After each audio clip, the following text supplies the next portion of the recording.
എപ്പിസോഡിന്റെ opening സീനിൽ ആ ഊർഗഷിമ കാണിക്കും. കൈഡോ ആണെങ്കിൽ അവന്റെ പവർ ഉപയോഗിച്ച് ആ ഊർഗഷിമ ഐലാൻഡ് അത് മുഴുവനായിട്ടും അങ്ങനെ പിഴുതെടുത്തിരിക്കുകയാണ്. കൈഡോയുടെ അസിസ്റ്റൻസും ഒരുപാട് സോൾജിയേഴ്സും അവിടുന്ന് രക്ഷപ്പെടാനായിട്ട് ശ്രമിക്കും. പക്ഷെ അടുത്ത നിമിഷം അവരെല്ലാവരും കടലിലേക്ക് വീണ് മരണപ്പെടുകയാണ്. ഇവിടെ കൈഡോയുടെ മകള് ആ കാര്യങ്ങളെല്ലാം പറഞ്ഞ് ടെററായിട്ട് നിൽക്കും. മൊമന്റോസ്കിക്കാണെങ്കിൽ ഭയങ്കര അത്ഭുതം. ആ കൈഡോയ്ക്ക് ഇത്രയും പവർ ഉണ്ടോ? അതിന് അവളാണെങ്കിൽ ദേഷ്യപ്പെട്ട് ഒരു കാരണവശാലും ആ കൈഡോയെ ഞാൻ വെറുതെ വിടില്ല എന്ന് പറഞ്ഞ് പല്ല് കടിക്കും. കൈഡോയുടെ മകൾ ആഗ്രഹിച്ചത് എത്രയും വേഗം അവർ രണ്ടുപേരെയും ആ ഐലാൻഡിൽ നിന്ന് സുരക്ഷിതമായിട്ട് പുറത്തേക്ക് എത്തിക്കണമെന്നാണ്. പക്ഷെ അവളുടെ എക്സ്പെക്ടേഷൻസിനെല്ലാം തന്നെ ഒരു വമ്പൻ ട്വിസ്റ്റ് കൊടുത്ത് കൈഡോ അഡ്വാൻസ്ഡ് ആയിട്ട് മൂവ് ചെയ്തു. അതേസമയം മാർക്കോ ആണെങ്കിൽ ക്വീൻ്റെ അടുത്തേക്ക് വരും. ക്വീനെ അറ്റാക്ക് ചെയ്യാൻ ശ്രമിക്കുമ്പോഴായിരിക്കും ചുറ്റും വൈറസാൽ അഫക്റ്റഡ് ആയിട്ടുള്ള ഒരുപാട് പേരെ കാണുക. അവനാണെങ്കിൽ ഒരുപാട് ഭീതിയോടും ോടും അവരെ നോക്കും. അവറ്റകളാണെങ്കിൽ വീണ്ടും വീണ്ടും പരസ്പരം അറ്റാക്ക് ചെയ്യാണ്. അതിൽ കൺട്രോൾ പോയ ചോപ്പറാണെങ്കിൽ ദേഷ്യപ്പെട്ട് പറയും, നിങ്ങളോട് ഞാൻ എത്ര തവണ പറഞ്ഞു വെറുതെ ഫൈറ്റ് ചെയ്തിട്ട് യാതൊരു കാര്യമില്ല എന്ന്. ഫയർ അത് ഇതുപോലെ യൂസ് ചെയ്യണമെന്ന് പറഞ്ഞ് അവൻ വീണ്ടും ഡെമോൺസ്ട്രേഷൻ കാണിച്ചു കൊടുക്കും. എങ്ങനെ നിങ്ങൾ യൂസ് ചെയ്യുകയാണെങ്കിൽ വൈറസിന് കൂടുതലായിട്ട് നിങ്ങളുടെ ബോഡിയിൽ സ്പ്രെഡ് ചെയ്യാൻ കഴിയില്ല. മാത്രമല്ല ബാക്കിയുള്ളവരുടെ ബോഡിയിലും അത് അഫക്റ്റ് ആവില്ല. അത് കേൾക്കുമ്പോൾ ഇപ്പോൾ എല്ലാവർക്കും അതിൽ വിശ്വാസം തോന്നും. അവരും അത് ട്രൈ ചെയ്യാനായിട്ട് ആരംഭിക്കുകയാണ്. പക്ഷെ ഓൾമോസ്റ്റ് പകുതിയോളം സോൾജിയേഴ്സിന് ആ ഒരു വൈറസ് അഫക്റ്റഡ് ആയി കഴിഞ്ഞു. ഇവിടെ ചോപ്പർ ആണെങ്കിൽ കൂടുതൽ തീക്കും ഹീറ്റിനും വേണ്ടി പരസ്പര സഹായം ചോദിക്കുകയാണ്. അത് കേട്ട മാർക്കോ ആണെങ്കിൽ അവന്റെ ദേഹത്തേക്ക് അടിച്ചു വിടും. ഫയർ അവന്റെ ബോഡിയിൽ പടർന്നതോടുകൂടെ ചോപ്പർ ആണെങ്കിൽ പാനിക്കായി ഒച്ചത്തിൽ നിലവിളിക്കുകയാണ്. സാഞ്ചിക്കും ആണെങ്കിൽ അത് കണ്ട് ടെൻഷനാവും. ഓ, നീ ഞങ്ങളെ പറ്റിച്ച് ഞങ്ങളുടെ ആൾക്കാരെ തന്നെ അറ്റാക്ക് ചെയ്യാണല്ലേ ചോദിച്ച് അവനാണെങ്കിൽ സ്ക്വാഡ് പുറത്തെടുക്കും. മാർക്കോ ആണെങ്കിൽ ഞൊടിയിടയിൽ മുകളിലേക്ക് പറന്ന് സോറോട് പറയും, അവൻ ഫയർ വേണമെന്ന് പറഞ്ഞതുകൊണ്ടാണ് ഞാൻ അവന് ഫയർ കൊടുത്തത്. ഇവിടെ ബ്രൂക്ക് ആണെങ്കിൽ പതിയെ ചോപ്പറിനെ ടച്ച് ചെയ്ത് നോക്കും. ആ ഫയർ അത് അവൻ്റെ കയ്യിലേക്കും പടരും. ആ ഫയർ അത് പതിയെ അവൻ്റെ കയ്യിലേക്കും പടരും. പക്ഷേ ബേൺ ചെയ്യേണ്ട അത്രയും പവർ ആ ഒരു ഫയറിനില്ല.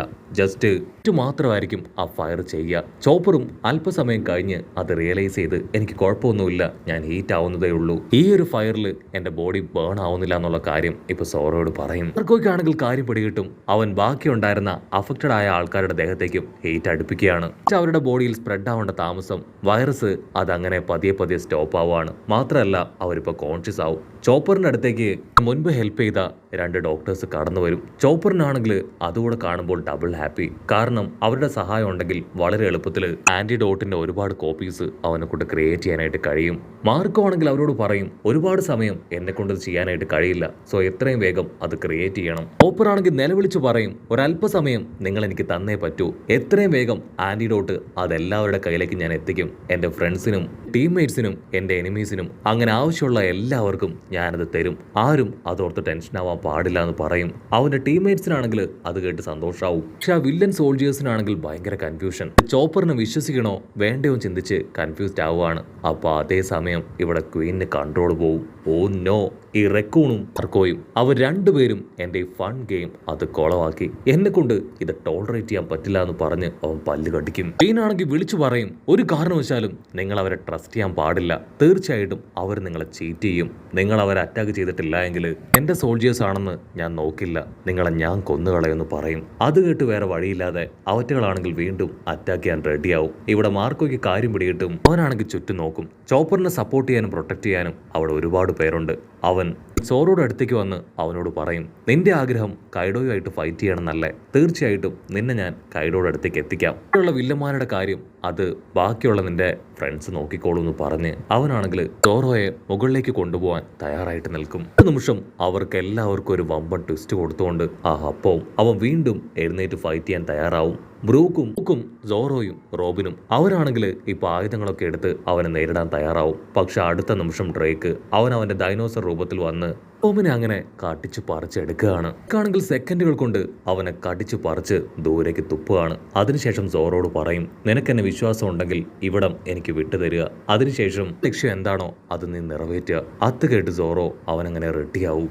അവിടുന്ന് അങ്ങനെ സീൻ കട്ട് ചെയ്ത ജിംബയും ലൂഫിയും അവർ രണ്ടുപേരും ഇപ്പൊ 4th ഫ്ലോറിലൂടെ ഉഷാറായിട്ട് ചാടി ഓടുകയാണ്. അവരാണെങ്കിൽ ഇടയ്ക്ക് സാഞ്ചിയുടെ പേര് അത് വിളിച്ചുകൊണ്ടേയിരിക്കും. കാരണം സാഞ്ചി ഇതുവരെ തിരികെ എത്തിയിട്ടില്ല. ലൂഫി ആണെങ്കിൽ തീർത്തു പറയും, ഏതെങ്കിലും സ്ട്രോങ് ഓപ്പണന്റ് അവനുമായിട്ട് സാഞ്ചി ഫൈറ്റ് ചെയ്യായിരിക്കും, എത്രയും വേഗം അവൻ തിരികെ വരും. ലൂഫിക്ക് ആക്ച്വലി ആ കളർ ഓഫ് ഒബ്സർവേഷൻ പവർ അത് നന്നായി ട്രെയിൻ ചെയ്ത് യൂസ് ചെയ്യാനായിട്ട് കഴിഞ്ഞിട്ടില്ല. അതുകൊണ്ട് തന്നെ സാഞ്ചിയുടെ കറക്റ്റ് ലൊക്കേഷൻ കൊണ്ട് സെൻസ് ചെയ്യാനായിട്ട് കഴിയില്ല. അങ്ങനെ അവർ കാര്യമായിട്ട് ഡിസ്കസ് ചെയ്ത് ഒരു റൂമിലേക്ക് കടന്നു വരികയാണ്. ആ റൂമിലേക്ക് എത്തുമ്പോൾ തന്നെ ജിംബയും ലൂഫിയും അവർ രണ്ടുപേരും മനസ്സിലാക്കും ഒരുപാട് പവർഫുൾ ആയ കുറെ അധികം ഓപ്പണൻസ് അവിടെ മറഞ്ഞിരിപ്പുണ്ട്. അവർ ചുറ്റും നോക്കും. അടുത്ത സെക്കൻഡ് വമ്പൻ ആയുധങ്ങളൊക്കെ ആയിട്ട് ഒളിച്ചിരുന്ന ഓരോരുത്തർ പുറത്തേക്ക് വരികയാണ്. അവർക്കെല്ലാം ആർട്ടിഫിഷ്യൽ ഡെവൽ ഫ്രൂട്ടിന്റെ പവറുണ്ട്. ജിംബയാണെങ്കിൽ കൈ നീട്ടി ഒരൊറ്റ അടി. അവിടെ ഉണ്ടായിരുന്ന വില്ലന്മാരെല്ലാവരും നാനാ ഭാഗത്തേക്ക് തെറിച്ചു പോകും. അവൻ ലൂഫിയോട് പറയും, ഈ വില്ലന്മാരുടെ കാര്യം ഞാൻ നോക്കിക്കോളാം, നീ എത്രയും വേഗം കൈഡോയുടെ അടുത്തേക്ക് പോകണം. അത് ലൂഫി അതിന് മടിക്കും. പക്ഷെ ജിംബയാണെങ്കിൽ അവനെ നിർബന്ധിച്ച് മുൻപിലേക്ക് പറഞ്ഞയക്കുകയാണ്. അടുത്ത നിമിഷം ഒരു ജയന്റ് വില്ലൻ ഇപ്പൊ ജിംബയുടെ മുൻപിലേക്ക് വരും. അവനാണെങ്കിൽ ജിംബയോട് പറയും, എനിക്ക് നിന്നെ അറിയാം, പഴയ വാർലോഡ് ഫിഷ്മാൻ ഐലാൻഡിലെ സ്ട്രോങ്ങസ്റ്റ് ആയിട്ടുള്ള ഒരു വാരിയറിലെ നീ വേണ്ടിയാണ് ഞാൻ വെയിറ്റ് ചെയ്ത് നിന്നതെന്ന് പറഞ്ഞ് അവനാണെങ്കിൽ ജിംബയെ തന്നെ നോക്കും. അതേസമയം മറ്റൊരു ഭാഗത്ത് ഫ്രാങ്കി ആണെങ്കിൽ ആമാട് വില്ലന്മാരെ എല്ലാവരെയും അവന്റെ റോബോട്ടിക് പവർ വെച്ച് പുറഞ്ചം തല്ലി കൊല്ലുകയാണ്. റോക്കറ്റ് ലോഞ്ചർ, ബുള്ളറ്റ്സ്, അണുബോംബ് എന്നിങ്ങനെ എല്ലാം തന്നെ നമ്മുടെ ഫ്രാങ്കി ആ വില്ലന്മാർക്ക് നേരെ പ്രയോഗിക്കും. അവരാണെങ്കിൽ ആയിട്ടുള്ള ഷീൽഡൊക്കെ വെച്ച് അതിനെ റെസിസ്റ്റ് ചെയ്യാൻ ശ്രമിക്കും. പക്ഷേ നല്ല പവർഫുൾ അറ്റാക്കിൽ അവരുടെ ഷീൽഡ് പോലും അങ്ങനെ തകർന്നു പോവാണ്. സസക്കിക്കാണെങ്കിൽ ആ കാഴ്ച കണ്ട് സഹിക്കില്ല. അവൻ പല്ല് കടിച്ച് ഫുൾ കലിപ്പില് അത് നോക്കി നിൽക്കും. ആണെങ്കിൽ ഞൊടിയിടയിൽ ഇപ്പോൾ ഒരു ജയന്റ് ഡൈനോസറായി മാറുകയാണ്. സസക്കി ഇപ്പൊ ഫ്രാങ്കിയുടെ അടുത്തേക്ക് വരും. നിനക്ക് ജീവൻ വേണമെങ്കിൽ ഇപ്പൊ തന്നെ ഓടി രക്ഷപ്പെട്ടോ. നമ്മുടെ ഫ്രാങ്കി ആണെങ്കിൽ അവന്റെ ലൈഫിൽ ഇതുവരെ തിരിഞ്ഞോടിയ ചരിത്രമില്ല. അവൻ അല്പനേരം ഇതിനെ തന്നെ ഒന്ന് നോക്കി ഒന്ന് പുറകിലേക്ക് മാറും. അതിനുശേഷം വീണ്ടും അതിനെ അറ്റാക്ക് ചെയ്യാനായിട്ട് ആരംഭിക്കും. ഞാനാണ് അയൺ പൈററ്റ് എന്ന് പറഞ്ഞ് ഫ്രാങ്കി ആണെങ്കിൽ അവന്റെ മുഴുവൻ എക്സ്പെരിമെന്റും ഇപ്പൊ സസക്കിയുടെ നേർക്ക് ചെയ്യാണ്. മറ്റൊരു ഭാഗത്ത് അൾട്ടിയും ബ്രദർ പേജ് വണ്ണും അവർ രണ്ടുപേരും ഒരുപാട് നേരമായി കഷ്ടപ്പെട്ട് ഫൈറ്റ് ചെയ്യുകയാണ്. കൊരങ്ങനാണെങ്കിൽ ഒരുപാട് സമയമായി അവരെ ഫൈറ്റ് ചെയ്ത് അവിടെ തന്നെ പിടിച്ചു നിർത്തുകയാണ്. അവറ്റകൾ രണ്ടുപേരും അമിയെയും ഉസോപ്പിനെ അന്വേഷിക്കുകയാണ്. പക്ഷേ വയലറ്റ് പെണ്ണിന്റെ സഹായത്താൽ അവരവിടുന്ന് രക്ഷപ്പെട്ട് കഴിഞ്ഞു. ഓൾറെഡി വയലറ്റ് പെണ്ണ് 3 മിനിറ്റാണ് ആ കൊരങ്ങനോട് ആവശ്യപ്പെട്ടത്. പക്ഷേ സമയം ഒരുപാട് കഴിഞ്ഞിട്ടും അവനാണെങ്കിൽ അവരോട് മൽപ്പിടുത്തം സ്റ്റോപ്പ് ചെയ്തിട്ടില്ല. ഞൊടിയിടയിൽ അൾട്ടിയും പേജ് വണ്ണും അവർ രണ്ടുപേരും കമ്പൈൻ ചെയ്ത് കൊരങ്ങന്റെ തലയ്ക്ക് തന്നെ ഒരൊറ്റ അടി.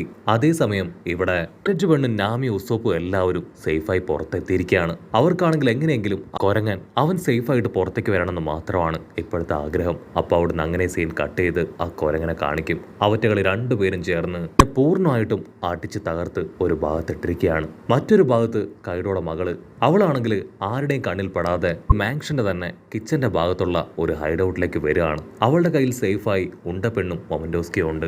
കൈഡോയുടെ മകളാണെങ്കിൽ ഇപ്പൊ അവരെ ആശ്വസിപ്പിക്കും, നിങ്ങൾ പേടിക്കേണ്ട ആവശ്യമൊന്നുമില്ല, ഇപ്പൊ നമ്മൾ ഈ ഒരു കോട്ടയിൽ ഏറ്റവും സേഫായ സ്ഥലത്താണ് ഉള്ളത്, നിങ്ങളോടൊപ്പം നിങ്ങളെ പ്രൊട്ടക്ട് ചെയ്യാൻ ഞാനും കൂടെ തന്നെ ഉണ്ടാവുമെന്ന് പറയും. ഉണ്ടപ്പെണ്ണാണെങ്കിൽ പതിയെ കണ്ണു തുറന്ന് ഇപ്പോ കൈഡോയുടെ മകളോട് സോറി പറയും. കാരണം ആണെങ്കിൽ ആദ്യം കൈഡോയുടെ മകളെ വിശ്വസിക്കാനായിട്ട് തയ്യാറായില്ല.